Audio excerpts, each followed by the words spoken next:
Primero, queremos dar definición a 3 palabras: perseverancia, preservación, certidumbre. Perseverancia es en el calvinismo lo que ellos definen como que el creyente mismo persevera para mantener su propia salvación. En el calvinismo creen en la seguridad eterna del creyente, pero su doctrina es más bien que el creyente mismo va a perseverar, y nosotros más bien lo definimos en la seguridad del creyente es por causa de la fidelidad de Dios y no la perseverancia del creyente. La preservación es el término que nosotros usaríamos más bien, porque la preservación es lo que Dios hace. Entonces podríamos decir que nuestra doctrina de seguridad eterna descansa sobre la preservación. Certidumbre es un término distinto. Certidumbre no tiene que ver con el hecho de que una persona cree en seguridad eterna o no, sino certidumbre tiene que ver con si una persona tiene la certeza de ser salva o no.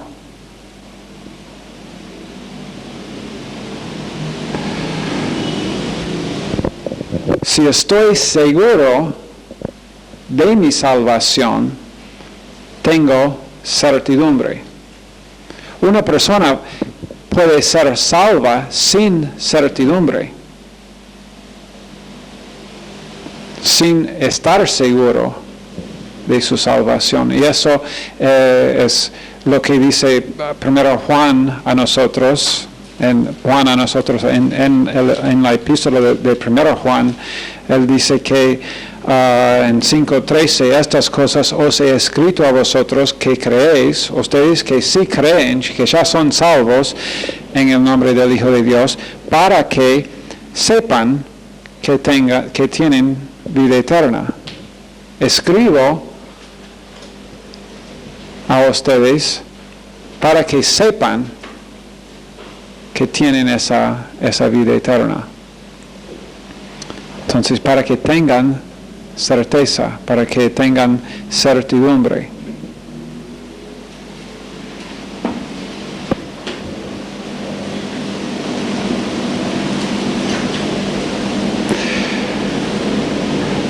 Arminio y los arminianos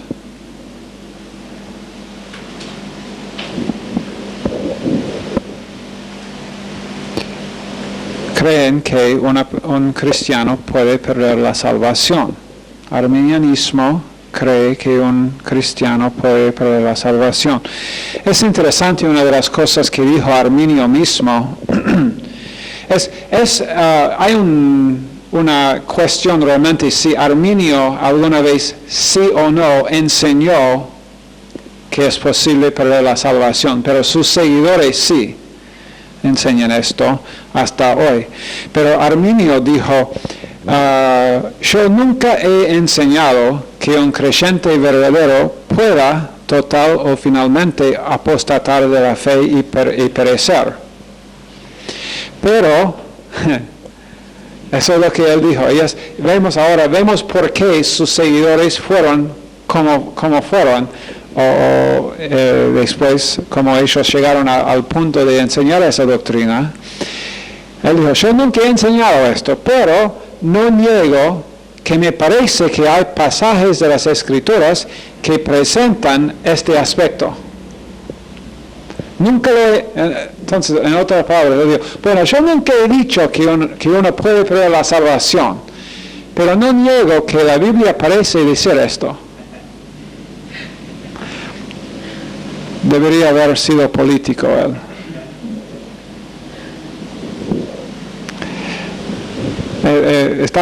me parece que estaba él en los dos campos, en los dos partidos.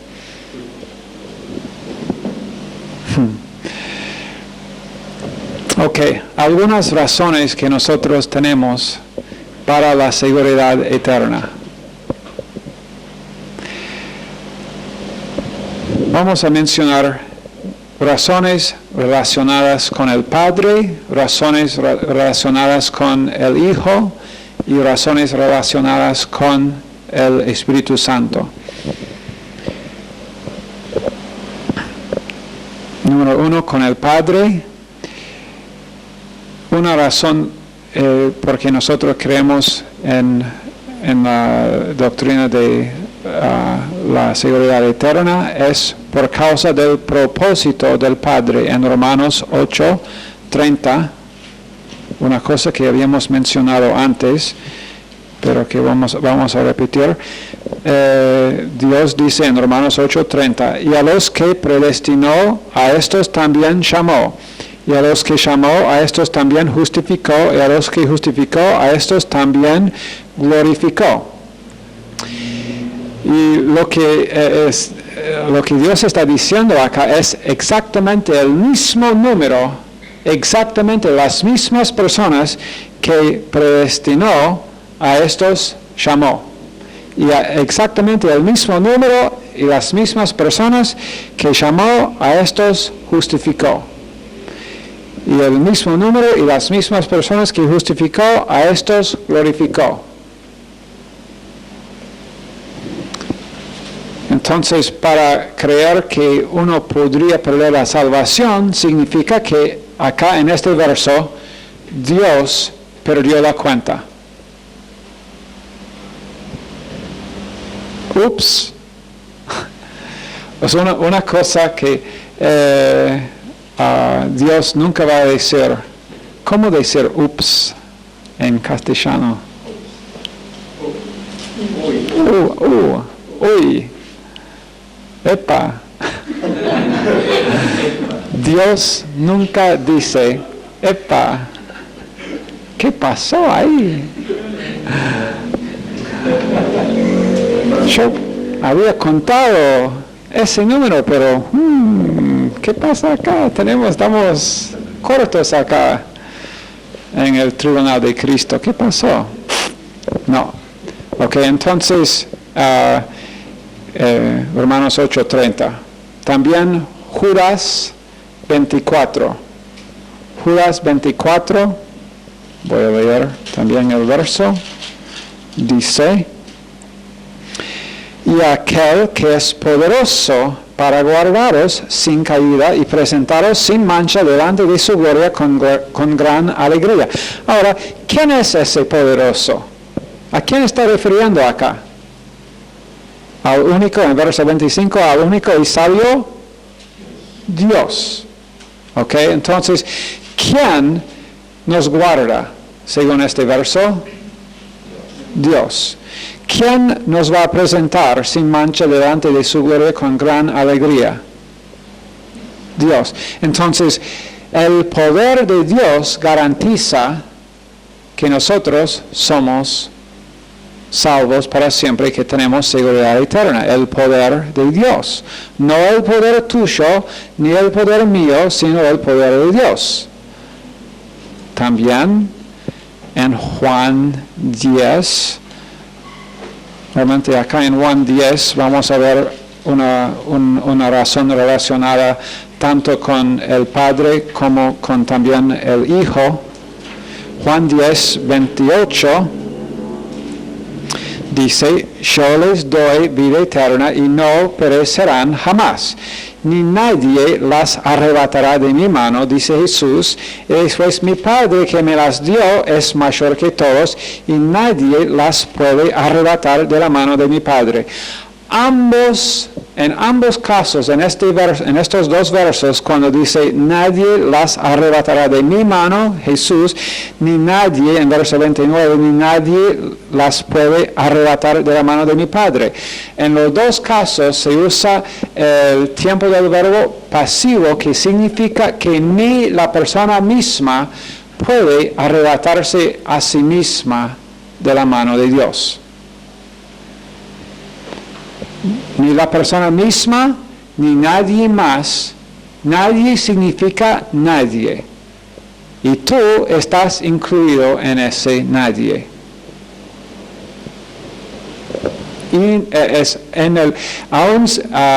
en el tiempo del verbo declara enfáticamente que ni la persona misma puede salir de la mano de Dios.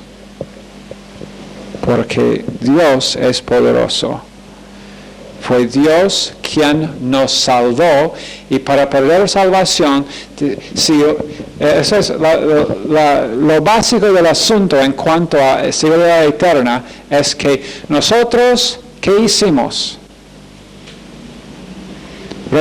Nosotros respondimos positivamente. Cuando respondimos positivamente con esa... Sí, Dios nos dio, ¿qué? Fe para creer. Y entonces, cuando Dios vio esta respuesta positiva en nosotros y nos dio el don de fe para creer, y después, ¿quién nos salva?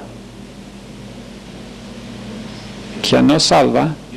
Dios, gracias. Y entonces, si Dios nos salva y hay pérdida de salvación, ¿quién tendría que perder?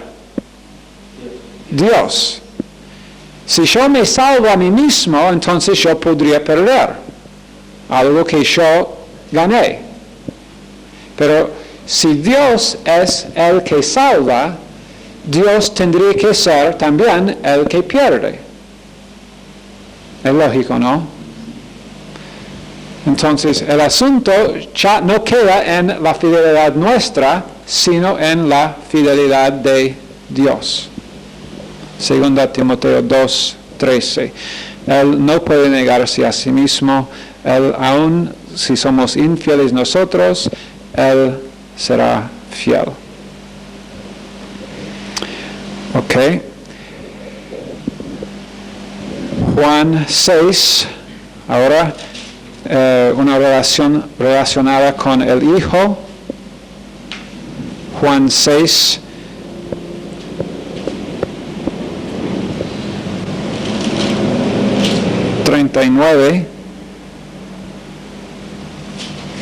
y esta es la voluntad del Padre, el que me envió, que de todo lo que me diere no pierda yo nada, sino que lo resucite en el día postrero.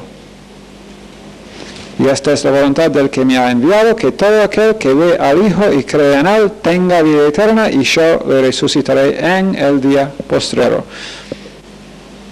¿Ok? También en Romanos 8, 33 y 34, Pablo dice, ¿quién acusará a los escogidos de Dios? ¿Quién los condenará? La respuesta es que nadie puede hacerlo por causa de la muerte de Jesucristo.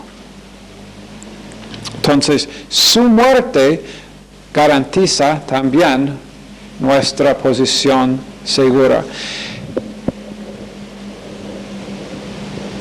En capítulo 17 de Juan, también vemos otra razón relacionada con el Hijo, y esa razón es sus oraciones por nosotros.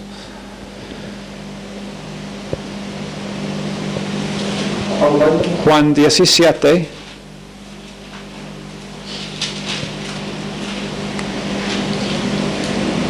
En sus oraciones, especialmente acá en verso 15,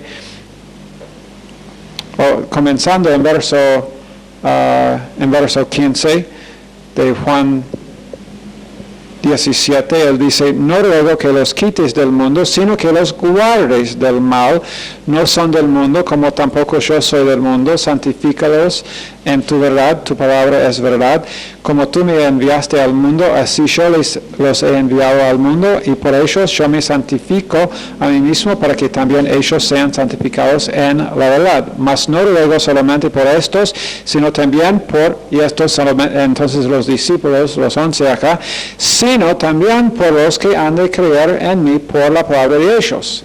Entonces, ¿estaba Jesús orando por ti ahí en esta ocasión? ¿Escuchó el Padre? ¿Hay una oración de Jesucristo, un ruego de Jesucristo que no va a hacer el Padre? ¿Qué piensan? ¿Jesús es Dios? ¿Tiene la mente de Dios? Si Jesús ora algo, ¿está con la mente de Dios que Él ora? Entonces, ¿la voluntad de Jesús era la voluntad de Dios Padre? Entonces, cuando uno ora bíblicamente con la voluntad de Dios, uno puede tener seguridad.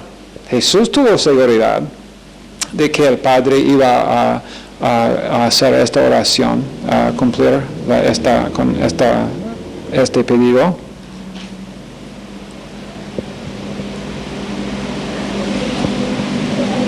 En verso 24, él dice, Padre, aquellos que me has dado, quiero que donde yo estoy, también ellos estén conmigo. Papi, quiero que donde estoy yo, que estén ellos conmigo. ¿Escuchó el Padre?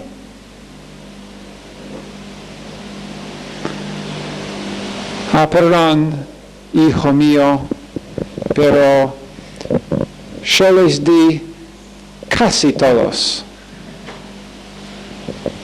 pero perdí solamente unos, no muchos, o bueno, la mitad perdí.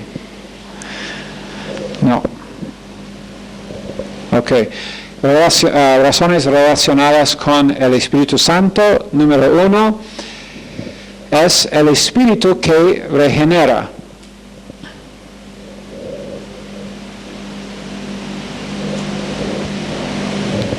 El Espíritu Santo regenera. Si nosotros podemos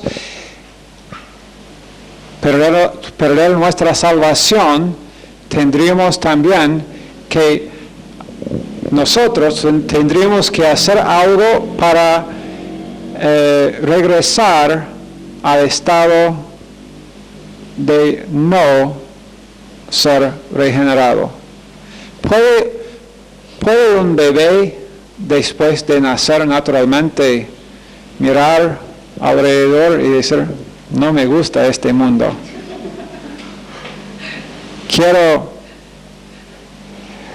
Una persona puede suicidarse, pero cambia esto el hecho de que nació. Puede después de nacer o no nacer. Una persona tampoco puede hacer nada en cuanto a la regeneración. El Espíritu Santo mora dentro. Si nosotros mora dentro de cada creyente. Si nosotros perdemos nuestra salvación, tiene que ser también que el Espíritu Santo Él tendrá que dejar el creyente. El Espíritu Santo bautiza en 1 Corintios 12:12, que significa que Él une al creyente al cuerpo de Cristo. No tiene que ver con agua, ni tiene que ver con experiencias raras, emocionales.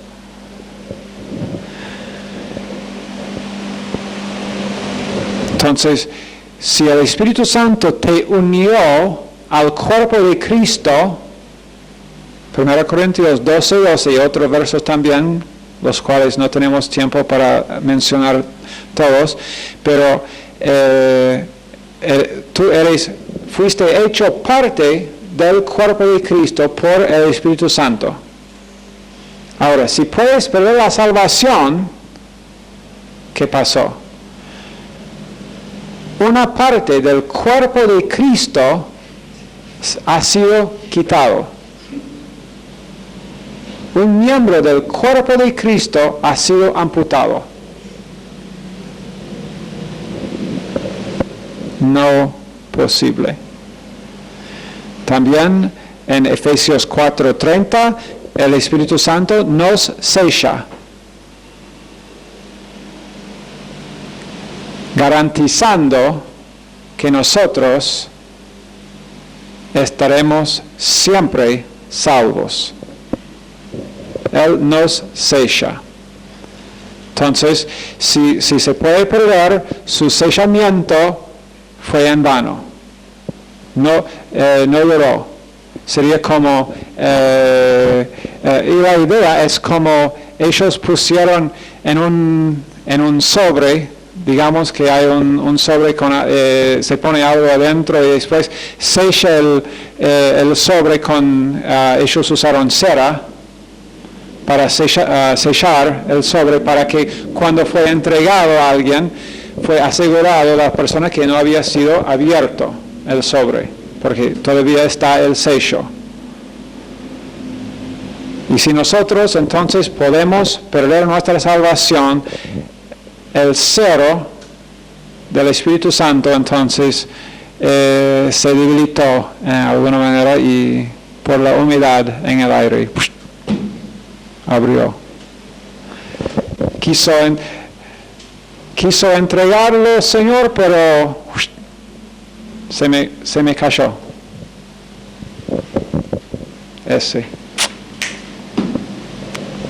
Lo siento. Ok. Estas son algunas de las razones por las cuales nosotros creemos que no podemos perder nuestra salvación. Son algunas. Hay otras, pero en un semestre no tendríamos tiempo para cubrir todos los versos que indican seguridad eterna. Bueno, tal vez en un semestre. Pero hay algunos versos que usan otros para decir que se puede perder la salvación. Por ejemplo, Gálatas 5:4. Pablo dice que ellos han caído de la gracia. Entonces algunos dicen, bueno, si uno puede caer de la gracia, significa que ha perdido la salvación.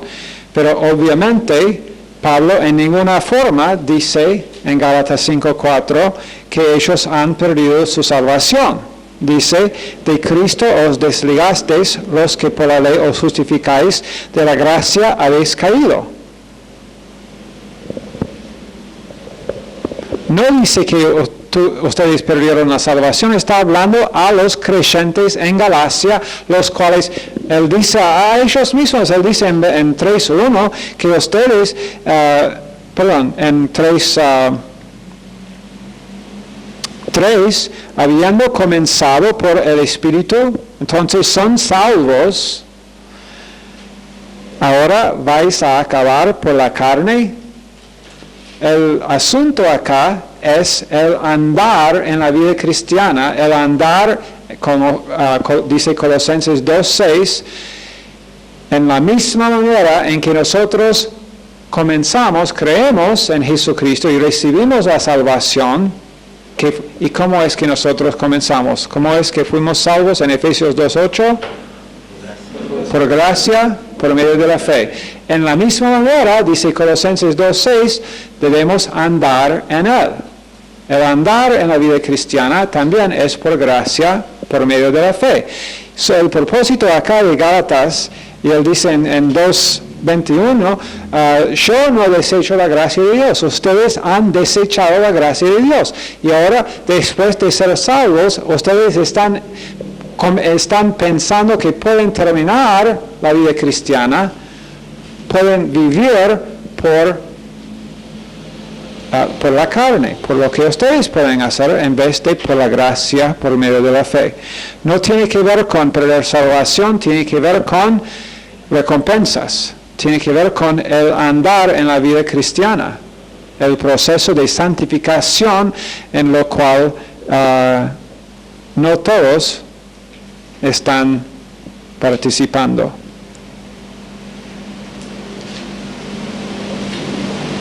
También Hebreos 10, 26 a 31,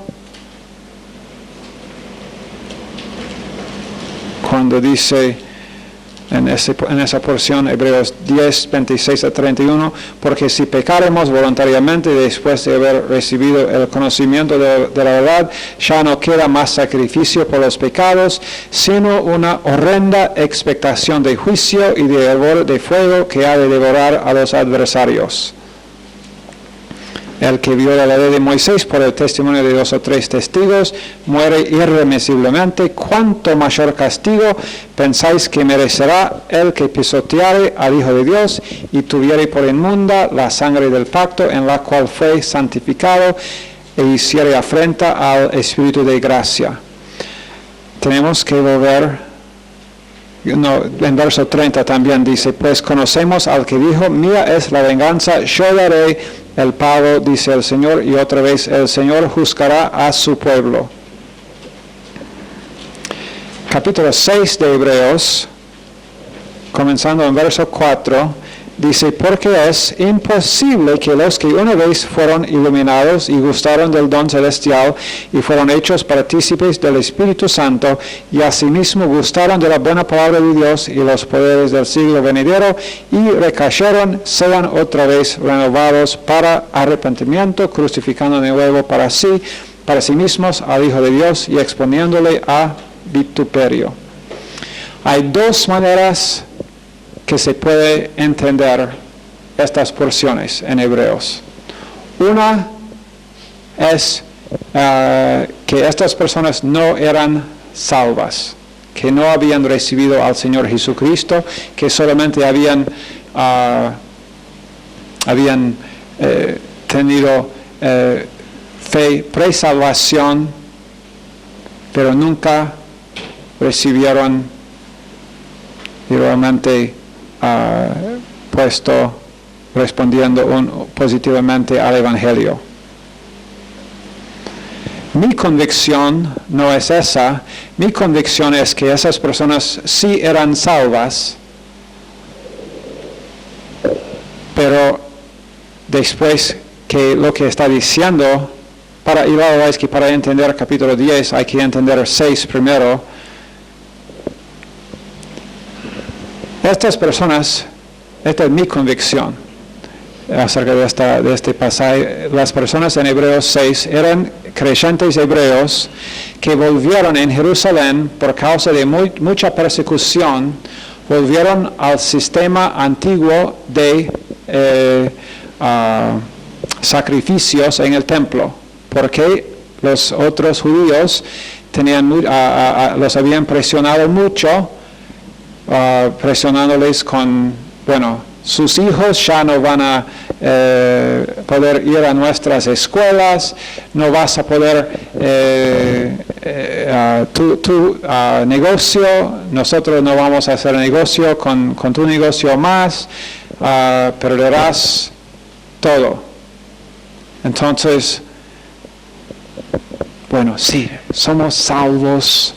Sabemos que Jesús, habíamos creído ya que Jesús era el Mesías que había venido, pero ¿qué hay de malo en volver también al templo para poner algunos animales en el altar? Y eso es lo que Dios dice. Si ustedes ahora hacen esto, porque una vez fueron iluminados, en verso 4 de capítulo 6, y gustaron del don celestial, y fueron hechos partícipes del Espíritu Santo, y después recayeron, en verso 6, es imposible que sean otra vez renovados. ¿Renovados a qué? ¿Y dónde? Es imposible que en el templo que van a ser renovados.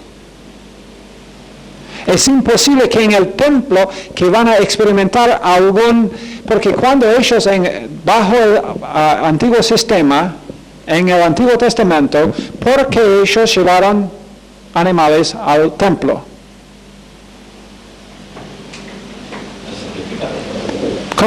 ¿Cómo fueron salvos las personas en el Antiguo Testamento? Por fe.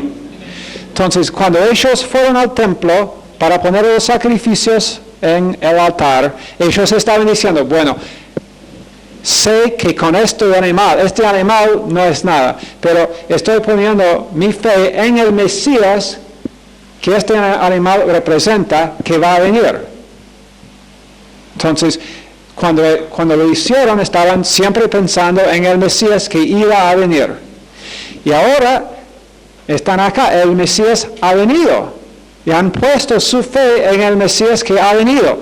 Y ahora volver allá al templo, cuando ellos antes lo hicieron, sus conciencias eran, qué bueno que es fuera como confesión de pecado, para entendemos que si nosotros somos limpios porque Jesús, el Mesías, va a venir para salvarnos, y cuando estamos haciendo el sacrificio, después ellos salieron del sacrificio sintiendo mucho mejor, pensando, limpios por la sangre del Mesías que va a venir.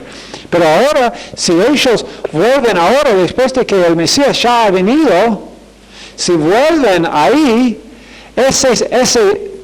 ese sistema ahora de sacrificio no tiene ningún poder como para renovar la persona, porque Jesucristo ya ha venido. ¿Entienden? Entonces, cuando ellos dicen, o cuando Dios dice acá que es imposible que sean otra vez renovados en el templo, bajo ese sacrificio, para arrepentimiento. ¿Por qué? Porque están crucificando de nuevo para sí mismos al Hijo de Dios. Están diciendo, bueno, entonces que no fue suficiente lo que Jesús hizo, porque tengo que hacer algo de nuevo. Tengo que seguir con ese sacrificio, con ese sistema. Y lo que están haciendo ahora es exponiéndole ¿a quién? A Jesús, en quien han creído, exponiéndole a vituperio. Ahora, porque el mundo, los no salvos van a decir, bueno, Él no es el Mesías. Ustedes tienen todavía que volver al sistema antiguo de sacrificios. Y en capítulo 10, entonces, verso 26, porque si pecaremos voluntariamente después de haber recibido el conocimiento de la verdad, ¿y cómo pecando? Haciendo estos sacrificios. Ese es el pecado de que está hablando acá, haciendo estos sacrificios, volviendo al sistema viejo de sacrificar, porque estos sacrificios ya no tienen sentido porque Cristo ha venido. Y es decir, cuando ellos lo hicieron, estaban diciendo claramente, lo que Jesús hizo no fue suficiente, aunque habían puesto fe en Él. Y dice, si pecaremos voluntariamente después de haber recibido el conocimiento de la verdad, ya no queda más sacrificio por los pecados, ya no hay sacrificio, sino una horrenda expectación de juicio. Ahora, ¿qué dice que queda juicio para ellos? ¿Dice que queda juicio para ellos? No, ¿qué dice? ¿Queda qué? Una expectación de juicio. Tiene que ver no con la seguridad eterna de ellos, sino con la, ¿qué palabra? Ok, expectación o certidumbre, exactamente. Tiene que ver con la certidumbre de ellos, que no van a tener certidumbre de nada, porque su expectación ahora va a ser de juicio.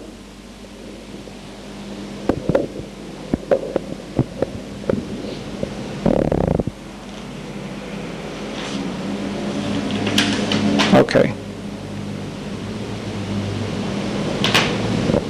también 1 Corintios 9, 24 a 27, no hay tiempo para cubrir esos versos, pero muchos entienden que se puede perder la salvación por medio de esos versos porque habla de perder la carrera, pero eso tiene que ver con recompensas. Muchas veces la falta de entender seguridad eterna del creyente es por causa de que no entienden que hay recompensas para creyentes, que no todos van a ser iguales en su posición en el cielo. Todos no van a tener el mismo brillo, no todos van a tener la misma posición,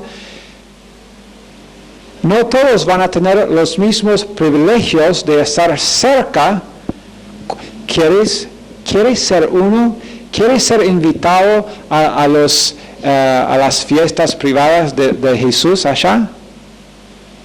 ¿Quieres subir con Él como Pedro y Juan y Jacobo subieron con él al monte? ¿Quisieras ser como uno de... ¿Qué preferirías? ¿Ser uno de los 3 que subieron al monte de transfiguración con Él o uno de los otros 8?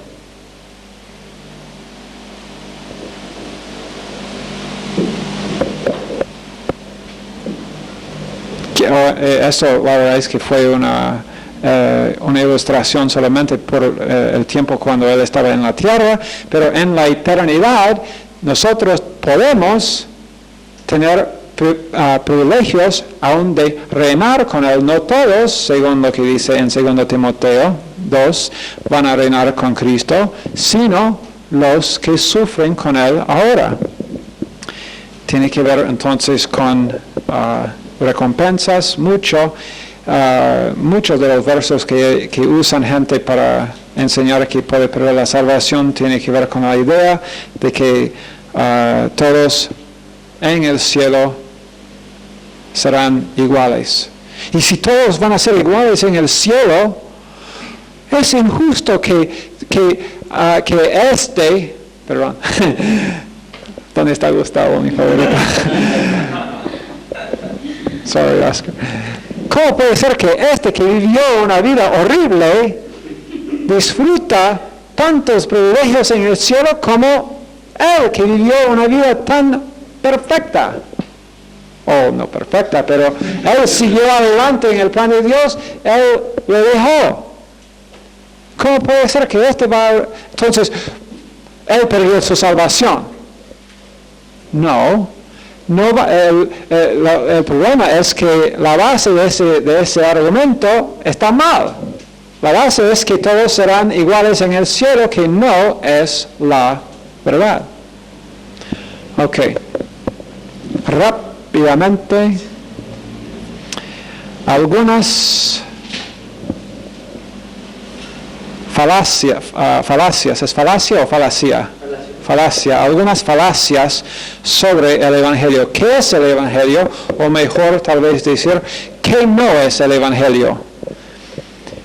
Ok, primero, 5 falacias en la presentación del Evangelio. 5 falacias. Número 1 es que el problema del hombre es algo otro del pecado. El problema del hombre es algo otro del pecado.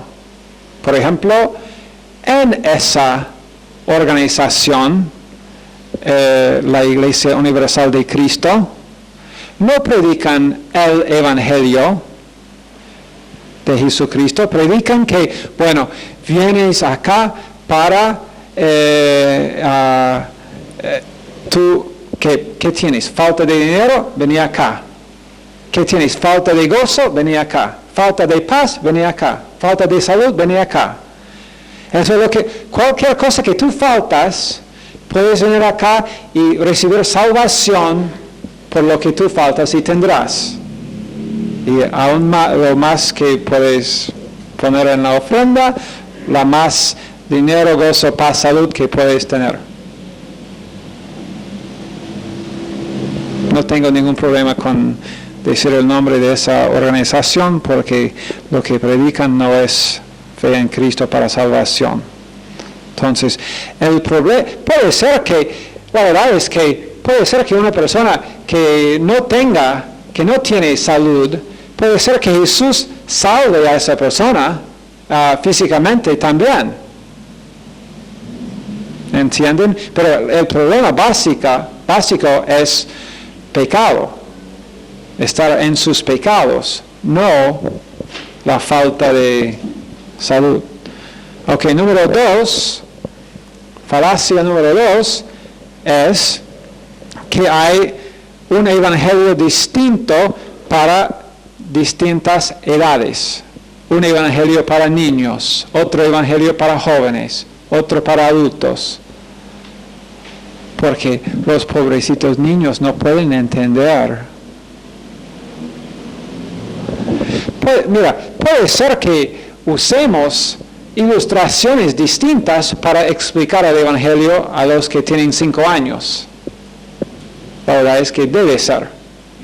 Si yo estoy hablando a uno que tiene 5 o 6 años acerca de Jesucristo, no voy a usar las mismas ilustraciones que uso para un adulto, pero el mensaje del evangelio tiene que ser el mismo. Okay. Número 3. Ok. La falacia número 3 es que otra cosa más que la palabra de Dios define lo que es el evangelio.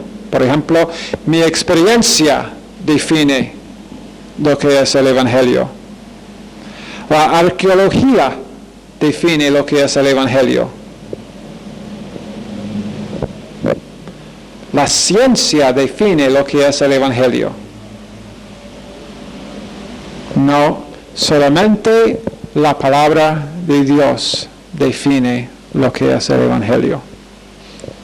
Hechos 13:5 y Hechos 17, versos 2 y 3.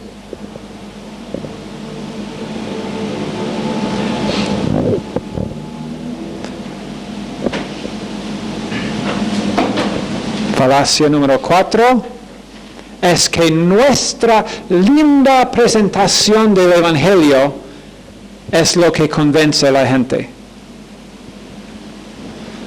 Y la más linda es nuestra presentación, más que va a ser convencida la gente.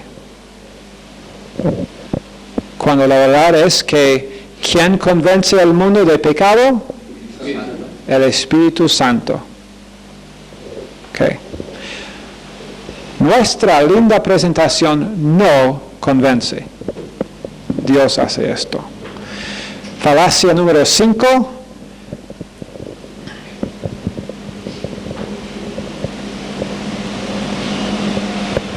Es que métodos producen salvación.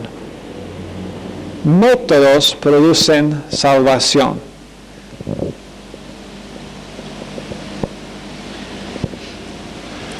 Nuestro método de presentación no salva. Me gusta lo que dijo señor Riley acá. Para evaluar si nuestro mensaje está bien, el evangelio que nosotros predicamos debe darles a la gente algo para creer, no algo para hacer. Darles algo para creer y no algo para hacer.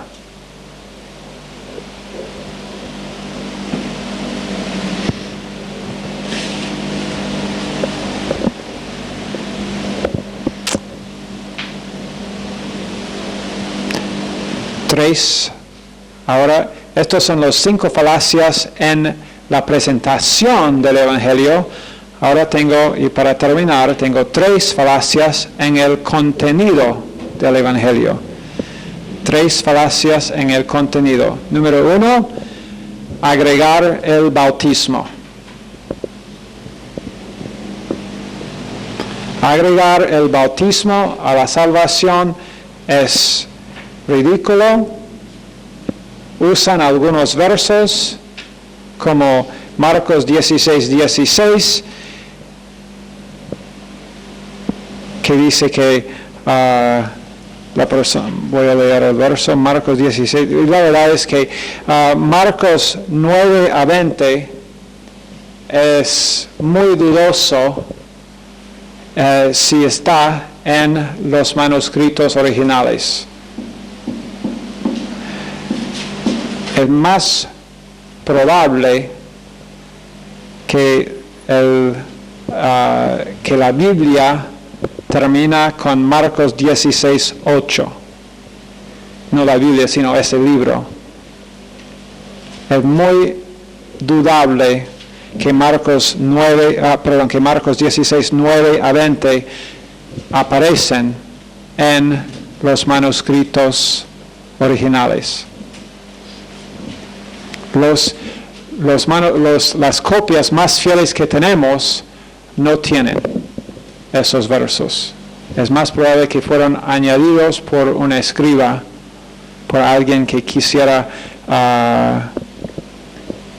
agregar alguna de esas cosas pasaron por una persona sincera que simplemente en su copia escribió algunas notas. Y cuando después esa copia fue copiada por otra persona, vamos a agregar también estos versos como si fueran en el original. Pero aun si fueron en el original, 16:16 dice, el que creyere y fuere bautizado será salvo, mas el que no creyere será condenado. Muy interesante acá. El que creyere y fuere bautizado es igual. Si ese verso está en el original, lo que no sabemos, es dudable que si es o no, pero si es, el bautismo acá podría estar hablando del bautismo del Espíritu y no en agua. Y también lo que dice, el que creyere y fuere bautizado será salvo, mas el que no creyere será condenado. Interesante, no dice no creyere y no es bautizado. No dice más el que no fue bautizado será condenado. Entonces, ¿cuál es el punto para salvación? Creer, no bautismo. También Hechos 2:38 usan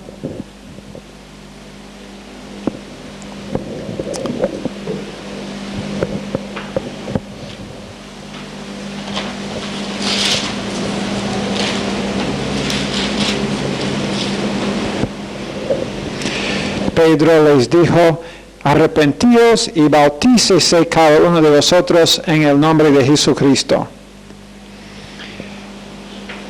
Lo que está diciendo acá Pedro es esto. Arrepentirse, ¿qué significa arrepentirse? Cambia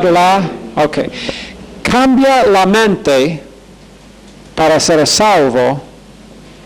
Cambia la mente para ser salvo y seas bautizado por causa de que tus pecados fueron perdonados. No, la conexión acá no es arrepentirse y bautizarse para ser salvo, sino arrepentirse para ser salvo y bautícese porque tus pecados han sido perdonados. También,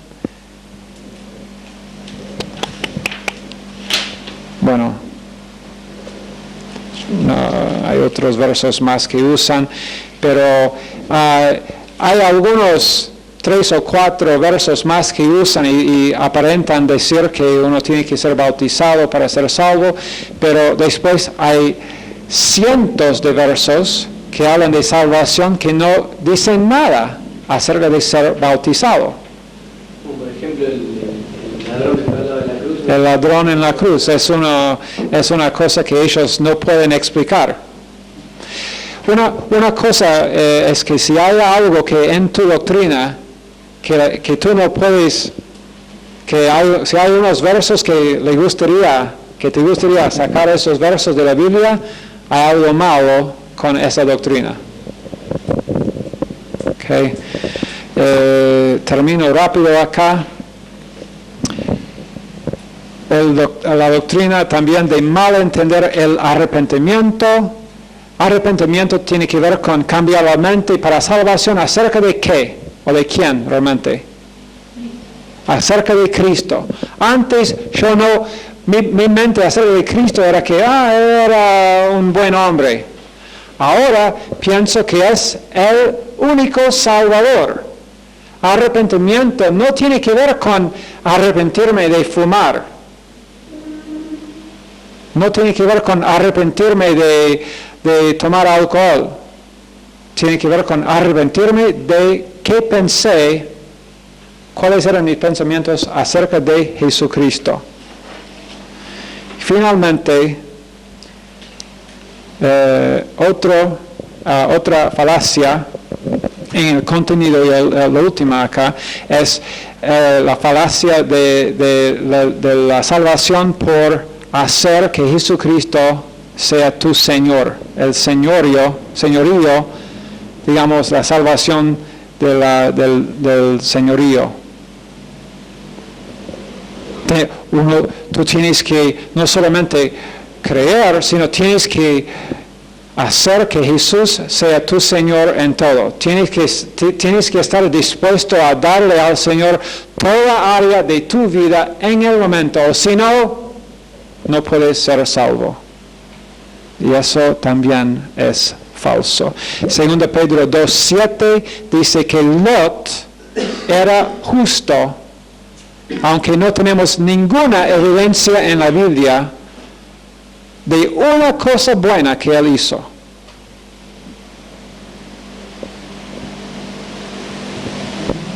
Ok. Bueno, no tengo más tiempo. Estén listos para mañana, después del culto, para el examen. Sí. Desde la primera clase hasta ahora. Hasta ahora, sí. Desde la primera clase hasta la clase de hoy. Otra pregunta. Sí. Muchas citas bíblicas hay. No, es muy fácil. No. La verdad es que el examen, ustedes no tendrán problemas con el examen. Y si sí, son 5 exámenes durante el semestre, y si tienes si el primer examen, si usas el primer examen para saber, así son los exámenes y así es como yo tengo que estudiar, bien, hay tiempo para recuperación. Señor, bendice a los estudiantes, guíalos en cómo estudiar en el nombre de Jesús. Amén.